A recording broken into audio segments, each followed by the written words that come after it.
Hello students, welcome to my channel. আজ আমরা একটা স্টোরি রাইটিং নিয়ে আলোচনা করব। গল্পের নাম the king and the spider. তোমরা সকলেই রবার্ট ব্রুশের গল্পটা জানো, যে সেই একটা মাকড়সা, সে বারবার পড়ছিল, পড়ার পরেও সে উঠছিল, এবং এখান থেকে রাজা কী শিক্ষা পায় এবং কী করেছিল। কী পয়েন্টস থাকতে পারে দেখে নাও। যে Robert Bruce king of Scotland was defeated 6 Times. Robert Bruce হচ্ছে স্কটল্যান্ডের রাজা। তিনি 6বার যুদ্ধ করেছেন কিন্তু পরাজিত হয়েছেন।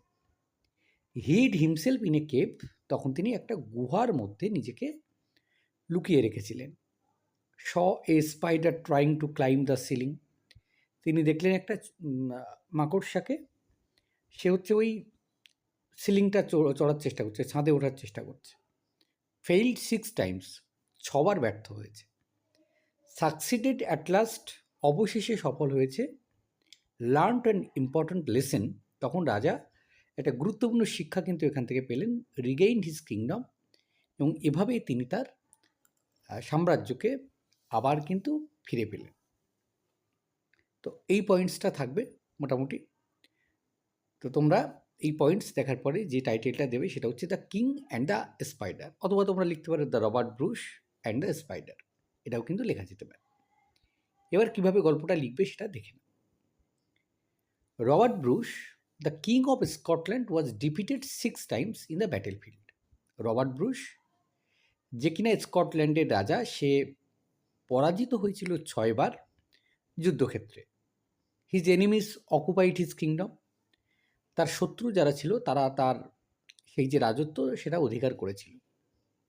হি went away from his kingdom and hid himself in a cave, তিনি তার সেই রাজত্ব থেকে দূরে চলে গিয়েছিলেন এবং একটা গুহার মধ্যে নিজে লুকিয়েছিলেন।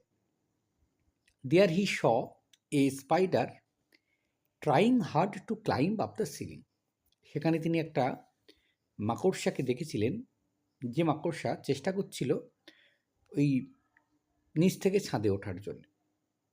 ইট ফেল 6 টাইমস, এটা 6বার পড়ে যায়। But did not give up his efforts, কিন্তু সে তার সেই চেষ্টাটাকে থামায় না। অ্যাজ এ রেজাল্ট, ফলস্বরূপ, ইট আলটিমেটলি সাকসিডেড, এটা কিন্তু সফল হয়। At this the frustrated king was greatly encouraged, আর এতে কী হয়, সেই হতাশাগ্রস্ত রাজা তিনি কিন্তু খুবই উৎসাহিত হন। অ্যান্ড সেড টু হিমসেলফ, তিনি নিজেকে বলেন, if the spider can succeed to reach the ceiling on the 7th attempt, why not I, যে মাকড়সাটা যদি 7বারের চেষ্টায় ওই ছাদের গায়ে পৌঁছতে পারে, তাহলে আমি কেন পারবো না। He then resolved to fight his enemies again to take a sweet revenge. তিনি তখন কী করলেন, যে আবারও নিজেকে যুদ্ধের জন্য প্রস্তুত করলেন এবং প্রতিশোধ নেওয়ার জন্য। He collected his army and went to the battlefield, তিনি তার সৈন্য সামন্ত একত্রিত করলেন এবং যুদ্ধক্ষেত্রে গেলেন। হি ফট উইথ রিনিউড ভিগর অ্যান্ড এনার্জি, তিনি আবার নূতন শক্তি নিয়ে, সাহস নিয়ে যুদ্ধ করলেন, অ্যান্ড আলটিমেটলি সাকসিডেড, এবং অবশেষে তিনি সফল হলেন। তো এই হচ্ছে কিন্তু রবার্ট ব্রুশ এবং সেই স্পাইডার গল্পটা। ধন্যবাদ সকলকে সঙ্গে থাকার জন্য। দেখা হচ্ছে পরের নতুন কোনো গল্প লেখাতে।